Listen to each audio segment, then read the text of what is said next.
안녕하세요. 준주쌤입니다. 제가 오늘 옆에 우리 선생님 한 분 모셨는데요. 오늘 우리 어떤 이야기 할 거냐면 요즘에 이게 막 7세 고시, 4세 고시 이렇게 아이들 지금 막 연령이 더 내려오고 난리가 났어요. 그래가지고 오늘 이번에는 좀 우리 아이들을 위한 이거 이대로 괜찮나 라는 생각에 우리 엄마표 수학의 대모님 한 분 모시고 우리 아이들 좀 약간 미취학 친구들부터 수학 공부 이렇게 하는 게 맞나 하는 생각에 제가 모신 자리인데 선생님 소개를 좀 부탁을 먼저 드리고 시작을 해보겠습니다. 선생님 안녕하세요. 네, 안녕하세요. 여러분 안녕하세요. 저는 유튜브 쑥생TV를 운영하고 있는 정유숙이고요. 현재는 데카르트 수학 책방에서 강유선 선생님하고 같이 공동대표를 맡고 있습니다. 네. 선생님이 사실 우리 엄마표 수학의 네. 우리 대모님이시잖아요. 나 또 그 말은 너무 이상해. 내가 무슨 데모예요, 데모는. 아니 제가 이런 일 하기 전부터 사실 저는 선생님 네. 지켜봤었거든요. 좀 되긴 했죠. 근데 저는 사실은 초등학교 아이들을 위한 수학 이야기 많이 하는데 네. 이게 점점 요새 연령이 내려왔잖아요.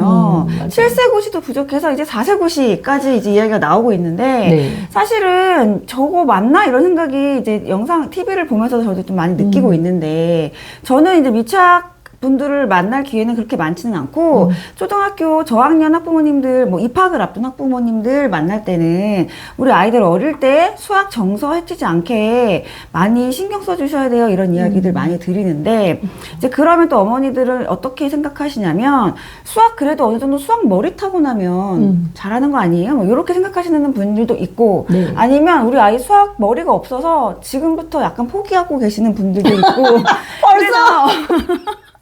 그래서 근데 제가 이제 선생님도 개인적으로 선생님을 좀 아는데 선생님이요 네. 대단하신 분이에요. 저 아이를 네. 진짜 그 엄마표 수학에 정말 본보기처럼 아이들 키우셨거든요. 그래서 오늘 좀 그런 우리 조언들 노하우들 제가 많이 좀 듣고 싶어서 네. 모셨습니다. 네. 네.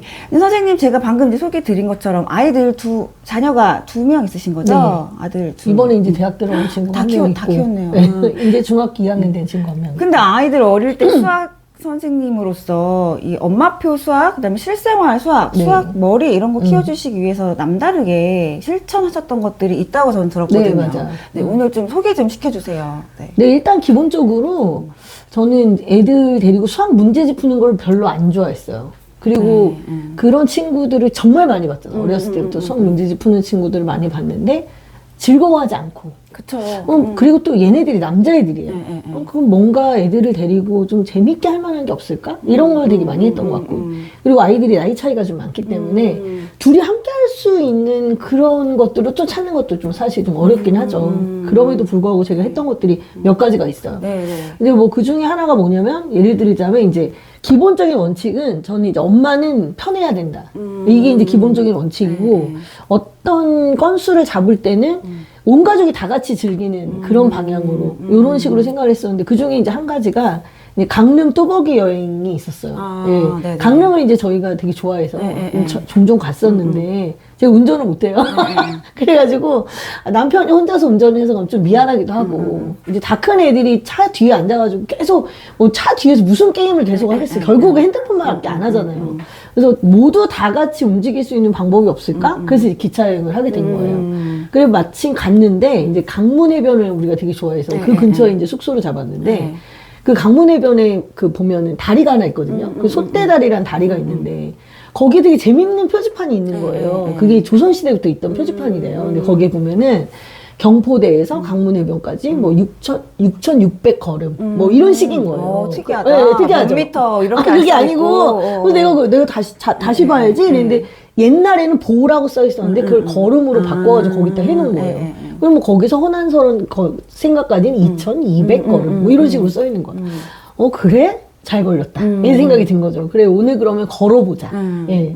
그래가지고 이제 애들한테 먼저 얘기를 한 거예요. 야, 여기 보면은 뭐 6,600 걸음, 뭐 2,000 걸음 이런 식으로 돼 있는데 이게 몇 미터 정도 될까? 이제 이걸 얘기를 했는데 그때 당시에는 큰아이는 중학교 1학년이고 초등학교 2학년인 이제 둘째가 이제 겨우 미터를 겨우 배웠을 때예요. 근데 그날의 학습 대상은 사실 둘째죠. 근데 큰애의 도움을 받은 거죠. 걔가 먼저 얘기를 하더라고요.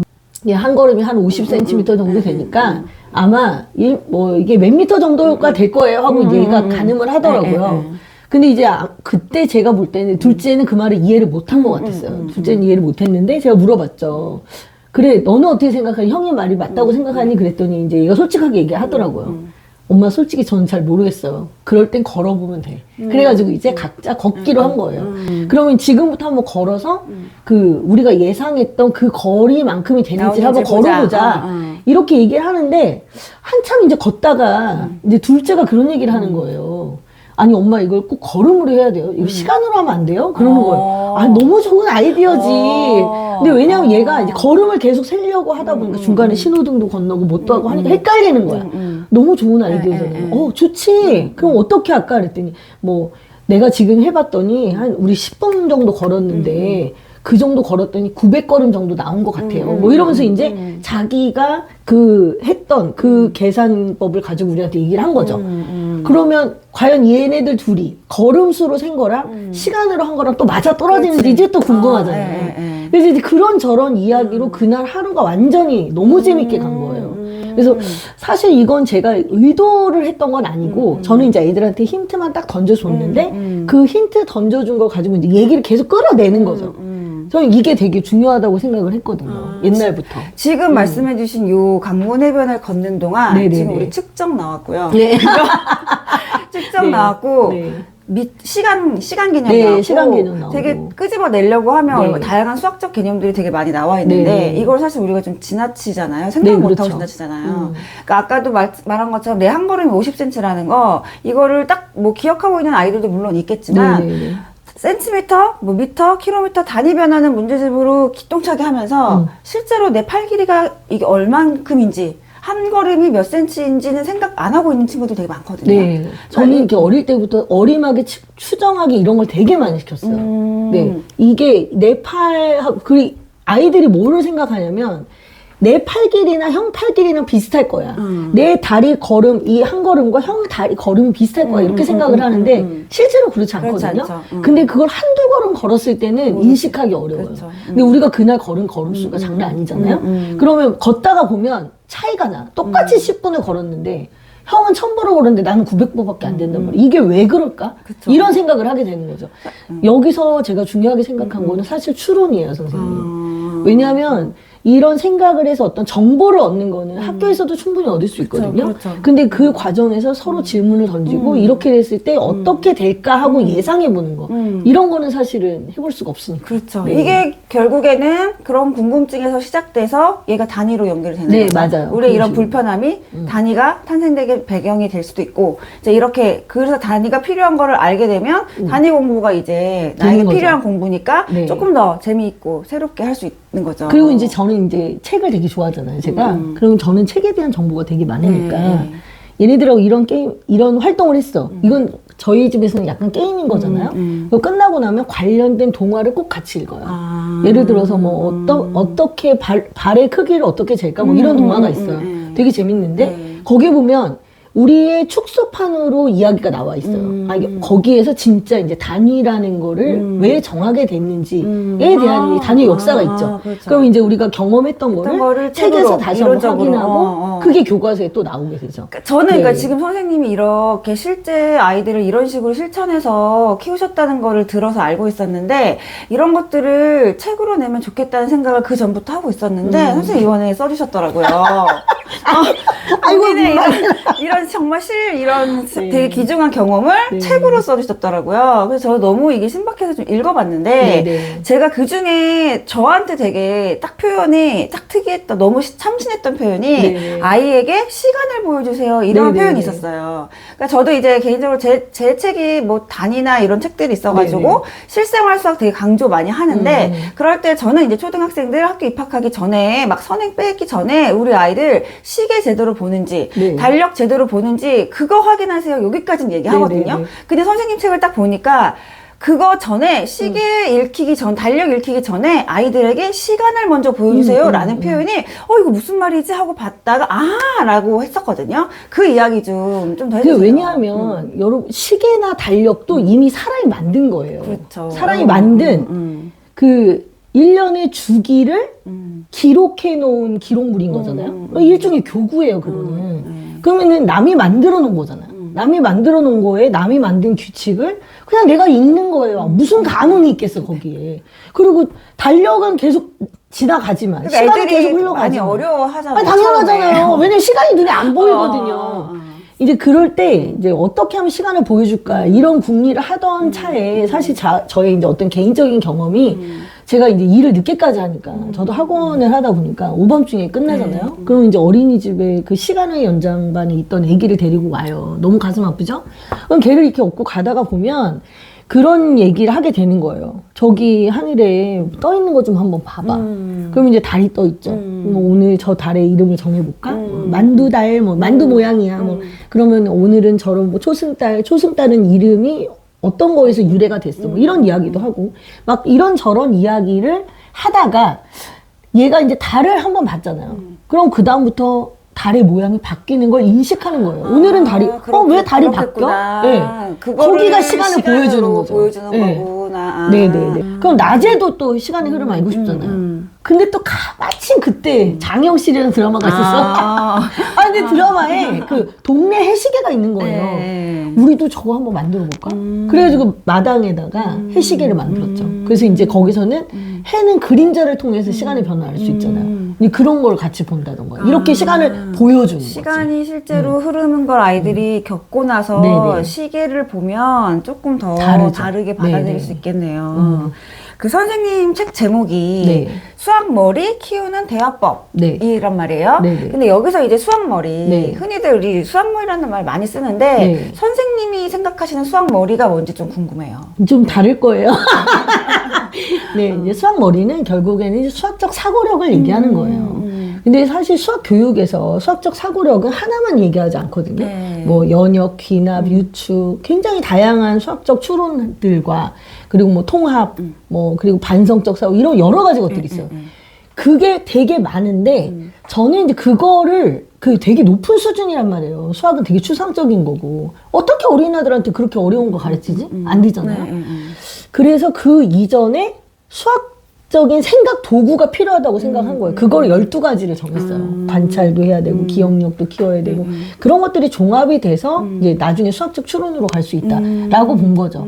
왜냐하면 아무리 수학 개념을 알아도 다른 개념이랑 연결할 줄 모르면 아무 의미가 없고 내가 아무리 수학 문제를 잘 풀어도 실생활과 연결이 안 되면 그것 또한 의미가 없어요. 네. 그러니까 이런 게 되려면 결국은 추론밖에 답이 없다고 저는 생각을 했기 때문에 아이들에게 그런 시도를 했던 거죠. 그게 실제로 아이들한테 이제 엄마와 이런 대화법을 통해서 네. 우리가 어렵지 않게 아이의 생각에 그걸 시작을 딱 열어줄 수 네, 있게 있다는 될 거죠. 것 같아요. 네.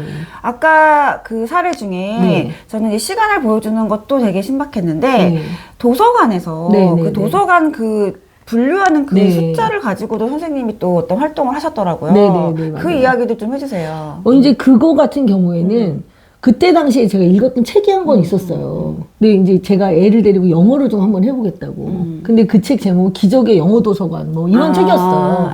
그런데 이제 그 책에서 나왔던 그런 그 뭐 키워드를 막 가지고 있던 그런 활동이 좀 있었던 것 같은데 이제 저는 이제 그걸 가지고 좀 응용을 한 거죠. 근데 보니까 도서관에는 분류법이 있고 000부터 100, 200, 300 이렇게 쭉 있잖아요. 근데 사실 애들이 그게 머릿속에 있으면 너무 편리할 것 같은 거예요. 안 그래요? 보세요. 내가 좋아하는 과목이, 내가 좋아하는 영역이 4학년 때 유독 많아. 그럼 얘는 기술이나 과학이나 이런 쪽에 관심이 많구나라는 거 알 수 있잖아요. 근데 그거를 부모도 되게 알면 좋지만 본인도 알면 좋잖아요, 그게. 그래서 얘한테 이걸 가르쳐야겠다. 그런데 결국 분류는 수학에서 기본이거든요. 그거야말로 분류학이잖아요. 그 많은 책들을 이 번호로 다 분류했고, 근데 번호만 분류가 된 게 아니라 이 색깔도 다 다르단 말이에요. 그런 것들이 서로 사람들 사이에 약속이 되고, 그러니까 그 약속된 기호를 가지고 누구나 다 책을 찾을 수 있잖아요. 이게 수학이 가진 특징이잖아요. 도서관을 네네. 되게 자주 가도 네. 이 책에 있는 그런 번호를 가지고 수학적으로 연결을 시켜서 네. 이게 막 분류, 규칙 이렇게 연결시켜서 생각하는 게 그 생각 자체가 쉽지 않을 뿐이지 이거 되게 좋은 활용할 수 있는 되게 방법이죠. 좋은 소재 같거든요. 근데 사실 제가 이런 얘기를 많이 했어요. 이렇게 하시면 좋을 것 네네네. 같다. 그런데 선생님 말씀이 맞아요. 이런 생각을 못 하시더라고요. 그래서 제가 썼어요. 그러니까 보니까 지금 오늘 영상이 시간적 제약 네. 때문에 네. 제가 몇 가지만 좀 이렇게 찝어서 말씀드렸는데 네. 보니까 우리가 다양하게 활용할 수 있는 근데 이걸 다 실천하시는 네, 맞아요. 너무 대단하신데 그런 노하우를 정말 아낌없이 책에 다 담으셨더라고요. 네. 그래서 선생님 책을 좀 활용을 하면 이거 엄마들이 생각지도 못했던 것들을 이거 이렇게 따라 해보면 되게 좋겠다라는 거를 저도 돌아가서 아이를 다시 키운다면 이건 할 수 있을 것 같아요. 저는 못했지만 이거 할 수 있겠다라는 생각이 들더라고요. 그래서 선생님 이제 이 책을 좀 많이 활용을 하셔가지고 저는 좀 미취학 아이들 유치원 다니는 친구들 학교 입학하기 전부터 막 문제집 달달 풀리는 것보다는 이렇게 그냥 엄마랑 자연스럽게 생활 속에서 뭔가 사고력을 이렇게 되면 수학적 머리가 정말 커질 수밖에 없겠다라는 생각이 들었거든요. 그래서 마지막으로 선생님이 이제 저자 입장에서 네. 학부모님들께 좀 전해주고 싶은 이야기가 있을까요? 전해주고 싶은 이야기가 있어요. 저는 이것도 여러분의 숙제가 되지 않았으면 좋겠어요, 일단은. 요즘은 너무 뭐든지 이렇게 각 잡고 뭘 하는 게 많아서 저는 사실 좀 그 부분이 우려가 되는데 저는 엄마표를 하건 뭘 하건 일단 가정에서 기둥이 엄마라고 생각을 하거든요. 근데 엄마가 피곤하고 힘들면 아무것도 할 수가 없잖아요. 그리고 엄마가 할 일이 너무 많아요. 너무 많아요. 엄마의 어깨가 너무 무거워. 네. 그런데 이제 제가 제시한 방법들은 사실 이게 수학이야? 이런 거 되게 많아요. 미술, 이거 미술 아니야? 이거 역사 아니야? 이거 국어 아니야? 이런 거 진짜 많거든요. 근데 그렇게 다양한 다른 과목을 통해서 수학적인 사고를 기를 수 있어요. 그러니까 그런 힌트를 드리고 싶은 거예요, 저는. 그런 부분에서 이렇게 엄마, 특히 저학년 어머님들일수록 모든 거를 다 따로따로 과목에서 이제 아이들한테 가르쳐야 된다고 생각을 하시는데 그건 학교 가서도 어차피 학교에서도 할 수 있으니까 우리가 할 때는 하나를 할 때 여러 가지를 할 수 있는 방법이 없을까? 이 제게 책에 쓴 내용들은 그런 연구의 결과들이에요. 그리고 이제 애들이랑 해봤을 때 되게 재미가 있고 효과가 있었던. 힘들이지 않고. 네, 힘을 좀 덜 들이고. 그리고 이제 여기에서 중간에 대화가 되게 중요한데 왜냐하면 아무리 엄마들이 뭐 나는 수포자예요 이렇게 얘기해도 애들은 어른의 뇌를 따라갈 수가 없어요. 그렇죠. 기본적으로 어른들은 많은 경험을 가지고 있기 때문에 아이들보다 훨씬 추론 능력이 좋을 수밖에 없고 그런 예를 사실 아이들이 많이 봐야 돼요. 그래야 그걸 따라 할 거 아니에요? 그런데 그냥 어디 가서 이제 강의를 듣고 아이들이 따라하는 건 진짜가 아니잖아요. 근데 엄마랑 어떤 경험을 통해서 이야기를 하는 중에 엄마는 저런 식으로 생각을 하는구나. 그걸 애들이 보고 배우거든요.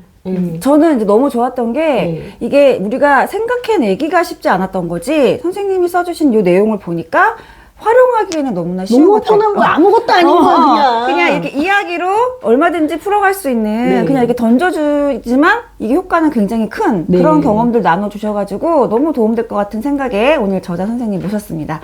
자, 여러분 오늘 어떻게 도움되셨나요? 저희는 또 다음번에 더 좋은 주제로 또 찾아오겠습니다. 선생님 네. 자주 나와주세요. 네, 선생님 초대해 주셔서 너무 고맙습니다. 감사합니다. 네, 여러분 고맙습니다. 안녕히 계세요.